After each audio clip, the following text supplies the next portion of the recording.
اب آج کے ہمارے جو موجودہ اکابر ہے یا موجودہ بہت سارے جماعتوں کے امیر ہے یا موجودہ بہت سارے تنظیموں کے ذمہ دار ہے یا موجودہ بہت سارے مدارس کے محتمم ہیں، دیکھو یہ سارے لوگ بھی اپنی جگہ پہ کروڑ پتی سے کم نہیں ہے. اس میں سے کوئی بھی ایسا نہیں ہے، چاہے وہ کسی مدرسے کا محتمم ہو، چاہے وہ کسی تنظیم کا ذمہ دار ہو، کسی جماعت کا ذمہ دار ہو، کسی تحریک کا ذمہ دار ہو، یہ سب کروڑوں پتی ہے.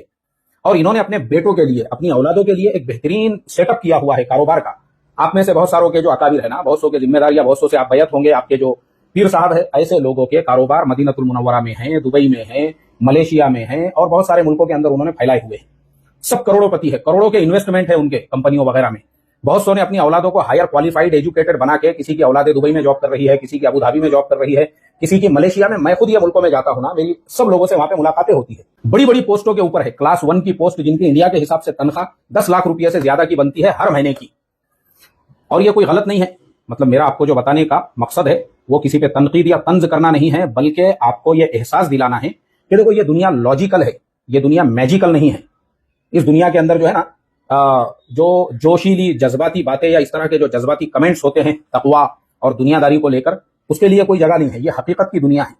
تو حقیقت کی اس دنیا میں آپ کو اس حقیقت کو قبول کرنا پڑے گا کہ بھائی انہوں نے بھی جو کیا نا وہ بالکل صحیح ہے. کوئی بھی انسان یہی سوچے گا کہ میرے مرنے کے بعد میری اولاد کو بھیک مانگنے کی ضرورت نہ پڑے، میں ان کے اپنی زندگی میں اچھا سیٹ اپ کروں. کیا انہوں نے. اب تم اگر اپنی زندگی میں اپنا سیٹ اپ نہیں کر رہے ہو نا، تو یہ آپ کی غلطی ہے. آپ دین اور دنیا کے بیچ کے فرق کو نہیں پہچان رہے ہو.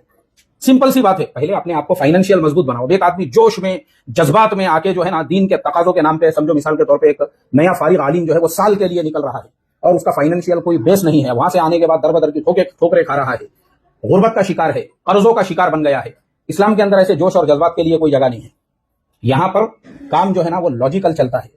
تو لاجیکل کیا ہے؟ وہ یہ ہے کہ پہلے آپ، میں نے جیسے بتایا، پہلے ایم اے عربی کرو، اچھے اسٹرانگ بن جاؤ، فائنینشیل مضبوط اپنے آپ کو بنا لو، کوئی حرج نہیں ہے. اور اگر اپنی اولاد کے لیے بھی کوئی سوچتا ہے وہ بھی کوئی برا نہیں ہے، کیونکہ آپ کے سب اکابر نے ایسا ہی سوچا ہوا ہے. اسی لیے انہوں نے اپنی اولادوں کے لیے کروڑوں کی پراپرٹیز بنا کے رکھی ہے، ان کو ویل سیٹل کیا ہے، اپنے دھندے کاروبار بہترین طور پہ انہوں نے سیٹ کیے ہوئے ہیں. آپ کیوں نہیں کر رہے ہو بھائی؟ کس نے بولا آپ کو ایک پلیٹ بریانی کے لیے یا ایک پلاؤ کے لیے آپ زندہ بادی کے نعرے لگاتے گھومو؟ کس نے بولا آپ کو ٹاٹا 407 بھر بھر کے آپ جلسوں کی جو ہے زینت بڑھا رہے ہو؟ مطلب آپ کو اپنی لائف کے بارے میں کوئی فکر ہی نہیں ہے. اور جو آپ اگر کسی خانقاہ میں بھی آپ ہے، اب آپ کے خانقاہ کے جو پیر صاحب لوگ جو ہے ان کے لیے قربانی دے کے پورا رمضان کا مہینہ، بھائی کہاں ہے قرآن حدیث میں؟ یہ بدعت ہے.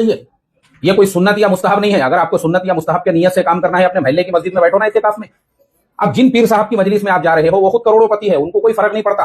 انہوں نے 1 مہینے کا نہیں 12 مہینے کا بھی اعتکاف کیا تو ان کو کوئی فرق نہیں پڑتا. اس کا ریزن یہ ہے نا بھائی، ان کے دھندے کاروبار بلڈنگیں اور ساری چیزوں کا ویل سیٹ اپ ہے. ان کو ہر روز کی جو ہے جو پیسیو انکم ہے وہ آرام سے ہو رہی ہے. آپ کا کیا ہے بتاؤ مجھے.